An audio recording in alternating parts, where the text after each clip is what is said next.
আমরা একটা অলৌকিক যুগ পার হচ্ছে, এই যুগটা অলৌকিক, চলবে আরো 50-60 বছর। অলৌকিক অলৌকিক অলৌকিক। সূর্য পশ্চিম থেকে উঠবে, লৌকিক না অলৌকিক? ঈসা আলাইহিস সালাম চতুর্থ আকাশ থেকে নামবেন, লৌকিক না অলৌকিক? ঈসা আলাইহিস সালাম কেউ জানে না, শোনে না, কিচ্ছু নাই, অস্ত্র নাই, পাতি নাই, আগের দিনও কিচ্ছু জানে না। এক রাতে এমন এক মহা শাসক, মহা জ্ঞানী, মহা পণ্ডিতে পরিণত হবেন, গোটা বিশ্বকে ইনসাফ দিয়ে, ন্যায় নীতি দিয়ে গোলে গুলজার করে দেবে। আমি আচ্ছা, এখন এই যে পারমাণবিক যুদ্ধ আসতেছে, মহা শক্তি লাগবে আপনার, পরমাণুর চেয়েও বড় একটা ক্ষমতা লাগবে বাঁচার জন্য। নিবেন কেউ সেই ক্ষমতাটা?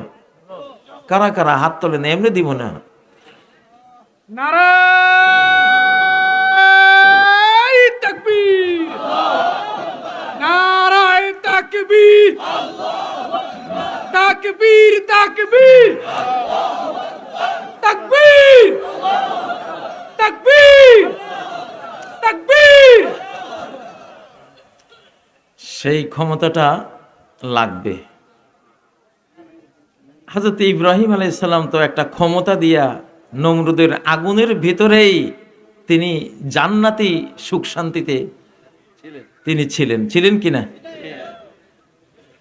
আগুনই তো, অ্যাটম বোমার মধ্যে, পরমাণু বোমার মধ্যে সে আগুনই তো আছে।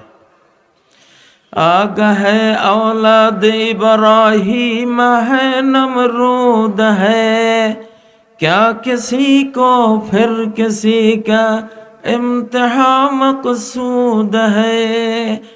পৃথিবীতে এখনো আগুন আছে, নমরুদও আছে, আওলাদে ইব্রাহিমও আছে না নাই? ওই ইব্রাহিমকে পরীক্ষা করেছো আগুন দিয়া, পোড়াইতে পারো নাই, পোড়াইতে গিয়া এমন এক সুখ শান্তি দিছিলা। হযরত ইব্রাহিম বলতেন যে এই যেই সময়টা আগুনের ভিতর কাটিয়েছিলাম, পৃথিবীতে এত শান্তি সুখ আমি আর কোনো সময় পাইনি। আল্লাহু আকবার, সুবহানাল্লাহ। তুমি পরমাণু মারলে, ইব্রাহিমই ঈমান।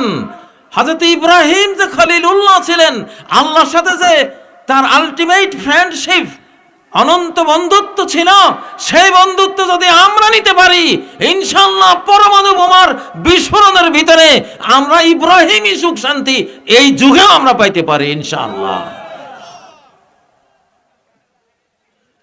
ওয়া আনতুমুল আলাউনা ইন কুনতুম মুমিনিন। যদি ঈমান থাকে, সব কিছুর ঊর্ধ্বে তুমি, পরমাণুর ঊর্ধ্বে, অ্যাটমের ঊর্ধ্বে, হাইড্রোজেন বোমার ঊর্ধ্বে, ট্যাঙ্কের ঊর্ধ্বে, রাফায়েলের ঊর্ধ্বে, S-400 ঊর্ধ্বে তোমার উপরে কেউ নেই, তোমার উপরে আল্লাহ। ঠিক না বে ঠিক? আমরা একটা অলৌকিক যুগ পার হচ্ছে, এই যুগটা অলৌকিক, চলবে আরো 50-60 বছর। অলৌকিক অলৌকিক অলৌকিক। সূর্য পশ্চিম থেকে উঠবে, লৌকিক না অলৌকিক? ঈসা আলাইহিস সালাম চতুর্থ আকাশ থেকে নামবেন, লৌকিক না অলৌকিক? ঈসা আলাইহিস সালাম কেউ জানে না, শোনে না, কিচ্ছু নাই, অস্ত্র নাই, পাতি নাই, আগের দিনও কিচ্ছু জানে না। এক রাতে এমন এক মহা শাসক, মহা জ্ঞানী, মহা পণ্ডিতে পরিণত হবেন, গোটা বিশ্বকে ইনসাফ দিয়ে, ন্যায় নীতি দিয়ে গোলে গুলজার করে দেবে। আমি একটা হাদিস এই 2-3 দিনে বুঝতেছি, অথচ 40 বছর শিক্ষকতা করেছি। মৌলানা নূর মোহাম্মদ ভাই এখানে আছেন, ছাত্র জীবনে পড়ছে। আমি ক্লাস 6 থেকে সহিহ বুখারী পড়তাম, চুরি করে পড়তাম। বুখারী শরীফটা এত বড় কিতাব, আমি ভাবতাম আমি এই ছোট ছোট বই এগুলি পড়ে আমার মন ভরে না, একটা বড় কিতাব পড়ব। যখন ক্লাস 6-এ পড়তাম, তখন লাইব্রেরিতে ঢুকে দরজা জানালা বন্ধ করে বুখারী খুলে পড়তাম। কিছু তো আর বুঝতাম না, কিন্তু পড়তাম। বড় কিতাব পড়তেছি, আমার গৌরব। সুবহানাল্লাহ। তো কেন বললাম এটা, কোত্থেকে কথাটা বলতেছিলাম? আল্লাহ সুবহানাল্লাহ। অলৌকিক, হ্যাঁ, একটা অলৌকিক যুগ পার হচ্ছে। একটা অলৌকিক যুগ এটা। 2004-এর 5ই আগস্ট একটা অলৌকিক দিন, এটা লৌকিক না। ওটা কি? ওটা কোনো আমাদের পক্ষে সম্ভব ছিল না। সমস্ত পুলিশ যার হাতে, সমস্ত বিজিবি যার হাতে, সমস্ত সেনাবাহিনীর ভয়ঙ্কর সব মারণাস্ত্র নিয়ে হেলিকপ্টার সব যার হাতে, সমস্ত মন্ত্রী আমলা, তারপরে তার যেসব নিজস্ব বাহিনী সব যার হাতে, তার পিছনে বিশাল একটা দেশ যার হাতে। 15 বছরের আন্দোলন, বিক্ষোভ আন্দোলনে যারা কিছুই করতে পারি নাই, কোটা আন্দোলন, ছোট্ট শিশুরা কোটা আন্দোলন করলো। সুবহানাল্লাহ। কোটা আন্দোলনের দ্বারাই পতন হতে পারে এইটা না তারা চিন্তা করেছিল, না সেনাবাহিনী চিন্তা করেছিল, না পুলিশ চিন্তা করেছিল, না পার্শ্ববর্তী দেশের মানুষ ভেবেছিল, না আমরা ভেবেছিলাম। আল্লাহ কয় এটাই তো আমার কাজ, আমি তো এমন পথ দিয়ে ঢুকবো তোরা কেউ কল্পনাও করতে পারবি না সেটা। وَأَتَاهُمُ اللَّهُ مِنْ حَيْثُ لَمْ يَحْتَسِبُوا। আল্লাহ আক্রমণ সারলেন মিন হাইসু লাম ইয়াহতাসিবু, এমন পথে, এমন আন্দোলন দিয়া, এমন কিছু দিয়া যে ওরা কল্পনাও কোনোদিন করে নাই যে এইটা দিয়ে এই পতনটা হইতে পারে। তাকবীর, তাকবীর। তো অলৌকিক, সেটা কি? অলৌকিক। এই যুগটা পুরা অলৌকিক। এখন একটা ধোঁয়া এসে 40 দিন গোটা পৃথিবী কালো ধোঁয়ায় ছেয়ে যাবে, কাফেরদের অবস্থা বেহাল হয়ে যাবে, মুমিনদের শুধু সর্দি হবে, তারা মরবে না। কাফেরের অবস্থা ভয়াবহ হবে। লৌকিক না অলৌকিক? অলৌকিক। হযরতে মাহদী আলাইহিস সালাম আসবেন, 70,000 সৈন্য যাবে সিরিয়া থেকে ওনাকে হত্যা করার জন্য।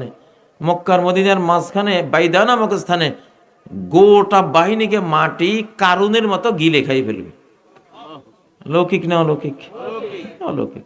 ঈসা আলাইহিস সালাম আসবেন নিঃশ্বাস লইয়া, চোখ দৃষ্টি যত দূর যাবে নিঃশ্বাস তত দূর যাবে। বায়োলজিক্যাল অস্ত্র, জীবাণু অস্ত্র।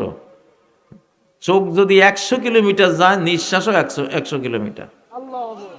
এবং এই রেঞ্জের মধ্যে, দূরত্বের মধ্যে যত বেঈমানের গায়ে ওনার নিঃশ্বাস লাগবে, লবণের মতো গলে ওখানে পানি হয়ে যাবে। লৌকিক না অলৌকিক? আপনারা অলৌকিক যুগে আছেন, মানে আল্লাহ ডাইরেক্ট দুনিয়া চালাচ্ছেন এখন। সরাসরি সরাসরি আল্লাহ যে চালাচ্ছেন দেখেন না। আন্তর্জাতিক আইন কানুন কিচ্ছু এখন আর নাই। আল্লাহর শাস্তির বিধানটা পৃথিবীতে নামছে, একটারে দিয়ে আরেকটারে শেষ করে দিবে আল্লাহ, একটারে দিয়ে আরেকটারে। হযরতে আয়েশা সিদ্দিকার একটা রাষ্ট্রবিজ্ঞানিক কথা আছে সহিহ বুখারীতে, যে কানা ইয়াউমু বুআস ইয়াউমুন কদ্দামাহুল্লাহু লিরাসূলিহি, যে নবীজির মদিনা আসার আগের বুআস যুদ্ধের দিনটা ছিল এমন একটা দিন, যে দিনটা আল্লাহ তার নবী মুহাম্মদ সাল্লাল্লাহু আলাইহি ওয়াসাল্লামের জন্য ঘটিয়েছিলেন। কারণ সেই বুআস যুদ্ধে আউস গোত্র, খাজরাজ গোত্র, এই দুই গোত্রই মদিনার শাসক ছিল। দুই দল লাইগা, আউসেরও শেষ নেতারা সব, খাজরাজেরও সব নেতারা শেষ, কেউ নেই। এই শূন্য স্থানে এসে মুহাম্মদ সাল্লাল্লাহু আলাইহি সাল্লাম রাষ্ট্রপ্রধান হলেন।